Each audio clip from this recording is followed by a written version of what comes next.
Praise the Lord. യോഹന്നാൻ എഴുതിയ സുവിശേഷം 7-ാം അധ്യായം. അതിൻ്റെ ശേഷം യേശു ഗലീലയിൽ സഞ്ചരിച്ചു. യഹൂദന്മാർ അവനെ കൊല്ലുവാൻ അന്വേഷിച്ചതുകൊണ്ട് യഹൂദയിൽ സഞ്ചരിപ്പാൻ അവന് മനസ്സില്ലായിരുന്നു. എന്നാൽ യഹൂദന്മാരുടെ കൂടാര പെരുന്നാൾ അടുത്തിരുന്നു. അവൻ്റെ സഹോദരന്മാർ അവനോട്, നീ ചെയ്യുന്ന പ്രവൃത്തികളെ നിന്റെ ശിഷ്യന്മാരും കാണേണ്ടതിന് ഇവിടം വിട്ട് യഹൂദയിലേക്ക് പോവുക. പ്രസിദ്ധനാകുവാൻ ആഗ്രഹിക്കുന്നവൻ ആരും രഹസ്യത്തിൽ ഒന്നും ചെയ്യുന്നില്ലല്ലോ. നീ ഇത് ചെയ്യുന്നുവെങ്കിൽ ലോകത്തിന് നിന്നെ തന്നെ വെളിപ്പെടുത്തുക എന്ന് പറഞ്ഞു. അവൻ്റെ സഹോദരന്മാരും അവനെ വിശ്വസിച്ചില്ല.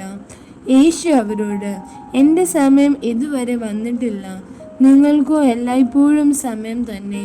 നിങ്ങളെ പകപ്പാൻ ലോകത്തിന് കഴിയുന്നതല്ല, എന്നാൽ അതിൻ്റെ പ്രവൃത്തികൾ ദോഷമുള്ളവ എന്ന് ഞാൻ അതിനെക്കുറിച്ച് സാക്ഷ്യം പറയുന്നത് കൊണ്ട് അത് എന്നെ പകയ്ക്കുന്നു. നിങ്ങൾ പെരുന്നാളിന് പോകുവീൻ, എൻ്റെ സമയം ഇതുവരെ വന്നിട്ടില്ലായക കൊണ്ട് ഞാൻ ഈ പെരുന്നാളിന് ഇപ്പോൾ പോകുന്നില്ല. ഇങ്ങനെ അവരോട് പറഞ്ഞിട്ട് ഗലീലയിൽ തന്നെ പാർത്തു.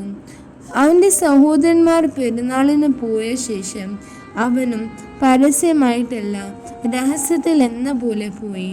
എന്നാൽ യഹൂദന്മാരുടെ പെരുന്നാളിന് അവൻ എവിടെയെന്ന് ചോദിച്ച് അവനെ അന്വേഷിച്ചു. പുരുഷാരത്തിൽ അവനെക്കുറിച്ച് വളരെ കുശുകുശുപ്പുണ്ടായി. അവൻ നല്ലവനെന്നു ചിലരും, അല്ല, അവൻ പുരുഷാരത്തെ വഞ്ചിക്കുന്നു എന്ന് മറ്റു ചിലരും പറഞ്ഞു. എങ്കിലും യഹൂദന്മാരെ പേടിച്ചിട്ട് ആരും പ്രസിദ്ധമായി അവനെക്കുറിച്ച് സംസാരിച്ചില്ല. പെരുന്നാൾ പാതി കഴിഞ്ഞ ശേഷം യേശു ദേവാലയത്തിൽ ചെന്ന് ഉപദേശിച്ചു. വിദ്യാഭ്യാസം ചെയ്യാത്ത ഇവൻ ശാസ്ത്രം അറിയുന്നത് എങ്ങനെയെന്ന് യഹൂദന്മാർ പറഞ്ഞ് ആശ്ചര്യപ്പെട്ടു. യേശു അവരോട് ഉത്തരം പറഞ്ഞത്, എൻ്റെ ഉപദേശം എൻ്റേതല്ല, എന്നെ അയച്ചവൻ്റേതത്രേ. അവൻ്റെ ഇഷ്ടം ചെയ്യുവാൻ ഇച്ഛിക്കുന്നവൻ ഈ ഉപദേശം ദൈവത്തിൽ നിന്നുള്ളതോ ഞാൻ സ്വയമായി പ്രസ്താവിക്കുന്നതോ എന്നറിയും. സ്വയമായി പ്രസ്താവിക്കുന്നവൻ സ്വന്തം മഹത്വം അന്വേഷിക്കുന്നു, തന്നെ അയച്ചവൻ്റെ മഹത്വം അന്വേഷിക്കുന്നവൻ സത്യവാനാകുന്നു, നീതികേട് അവനിലില്ല. മോശെ നിങ്ങൾക്ക് ന്യായപ്രമാണം തന്നിട്ടില്ലയോ? എങ്കിലും നിങ്ങളിൽ ആരും ന്യായപ്രമാണം ആചരിക്കുന്നില്ല. നിങ്ങൾ എന്നെ കൊല്ലുവാൻ അന്വേഷിക്കുന്നത് എന്ത്? അതിന് പുരുഷാരം, നിനക്ക് ഒരു ഭൂതമുണ്ട്, ആർ നിന്നെ കൊല്ലുവാൻ അന്വേഷിക്കുന്ന ഉത്തരം പറഞ്ഞു. യേശു അവരോട് ഉത്തരം പറഞ്ഞത്, ഞാൻ ഒരു പ്രവൃത്തി ചെയ്തു, അതിങ്ങൾ നിങ്ങൾ എല്ലാവരും ആശ്ചര്യപ്പെടുന്നു. മോശെ നിങ്ങൾക്ക് പരിച്ഛേദന നിയമിച്ചിരിക്കയാൽ അത് മോശയുടെ കാലത്തല്ല, പിതാക്കന്മാരുടെ കാലത്തത്രേ തുടങ്ങിയത്. നിങ്ങൾ ശബ്ബത്തിൽ മനുഷ്യനെ പരിച്ഛേദന കഴിക്കുന്നു. മോശയുടെ ന്യായപ്രമാണത്തിന് നീക്കം വരാതിരിപ്പാൻ ശബ്ബത്തിലും മനുഷ്യൻ പരിച്ഛേദന ഏൽക്കുന്നു എങ്കിൽ ഞാൻ ശബ്ബത്തിൽ സൗഖ്യമാക്കിയതിനാൽ എന്നോട് ഈർഷ്യപ്പെടുന്നുവോ? കാഴ്ച പ്രകാരം വിധിക്കരുത്, നീതിയുള്ള വിധി വിധിപ്പീൻ.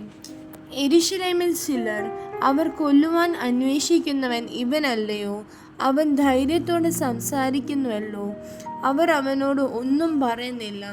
ഇവൻ ക്രിസ്തു ആകുന്നു എന്ന് പ്രമാണികൾ യഥാർത്ഥമായി ഗ്രഹിച്ചുവോ? എങ്കിലും ഇവൻ എവിടെ നിന്ന് എന്ന് നാം അറിയുന്നു, ക്രിസ്തു വരുമ്പോഴോ അറിയുകയില്ല എന്ന് പറഞ്ഞു.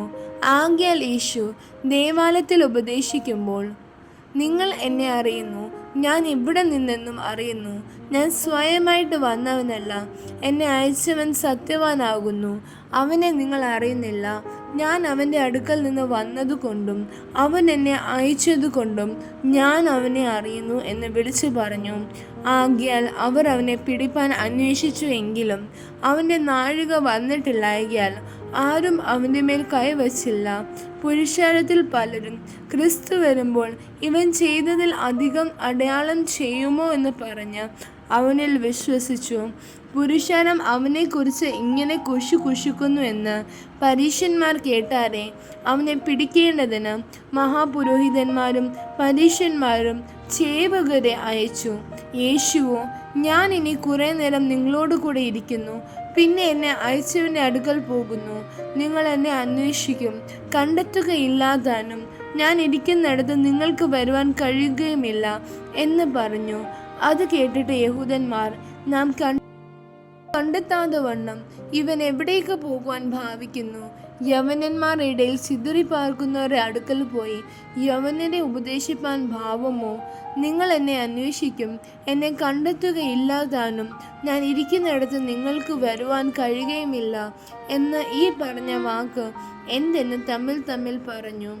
ഉത്സവത്തിൻ്റെ മഹാദിനമായ ഒടുക്കത്തെ നാളിൽ യേശു നിന്നുകൊണ്ട്, ദാഹിക്കുന്നവർ എല്ലാം എൻ്റെ അടുക്കൽ വന്ന് കുടിക്കട്ടെ, എന്നിൽ വിശ്വസിക്കുന്നവൻ്റെ ഉള്ളിൽ നിന്ന് തിരുവെടുത്ത് പറയുന്നത് പോലെ ജീവജലത്തിൻ്റെ നദികൾ ഒഴുകുമെന്ന് വിളിച്ചു പറഞ്ഞു.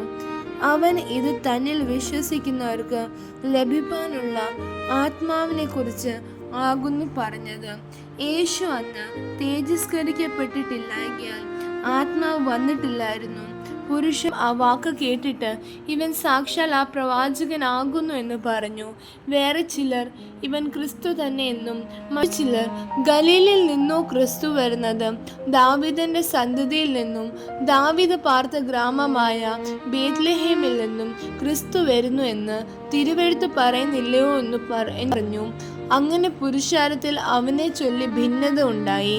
അവരിൽ ചിലർ അവനെ പിടിപ്പാൻ ഭാവിച്ചു, എങ്കിലും ആരും അവൻ്റെ മേൽ കൈവച്ചില്ല. സേവകർ മഹാപുരോഹിതന്മാരുടെയും പരീശന്മാരുടെയും അടുക്കൽ മടങ്ങി വന്നപ്പോൾ അവർ അവനോട്, നിങ്ങൾ അവനെ കൊണ്ടുവരാഞ്ഞത് എന്തെന്ന് ചോദിച്ചതിന്, ഈ മനുഷ്യൻ സംസാരിക്കുന്നത് പോലെ ആരും ഒരു നാളും സംസാരിച്ചിട്ടില്ല എന്ന് സേവകർ ഉത്തരം പറഞ്ഞു. പരീശന്മാർ അവരോട്, നിങ്ങളും തെറ്റിപ്പോയോ? പ്രമാണികളിലാകട്ടെ പരീശന്മാരിലാകട്ടെ ആരെങ്കിലും അവനിൽ വിശ്വസിച്ചിട്ടുണ്ടോ? ന്യായപ്രമാണം അറിയാത്ത പുരുഷാരമോ ശപിക്കപ്പെട്ടവരാകുന്നു ഉത്തരം പറഞ്ഞു. അവരിൽ ഒരുത്തനായി മുമ്പേ അവൻ്റെ അടുക്കൽ വന്നിരുന്ന നിക്കോദെമോസ് അവരോട്, ഒരു മനുഷ്യൻ്റെ വാമൊഴി ആദ്യം കേട്ട് അവൻ ചെയ്യുന്നത് ഇന്നതെന്ന് അറിഞ്ഞിട്ടല്ലാതെ നമ്മുടെ ന്യായപ്രമാണം അവനെ വിധിക്കുന്നുവോ എന്ന് പറഞ്ഞു. അവർ അവനോട്, നീയും ഗലീലക്കാരനോ? പരിശോധിച്ചു നോക്കുക, ഗലീലയിൽ നിന്ന് പ്രവാചകൻ എഴുന്നേൽക്കുന്നില്ലല്ലോ എന്ന് ഉത്തരം പറഞ്ഞു. അങ്ങനെ ഓരോരുത്തൻ താൻ താൻ്റെ വീട്ടിൽ പോയി. ആമേൻ.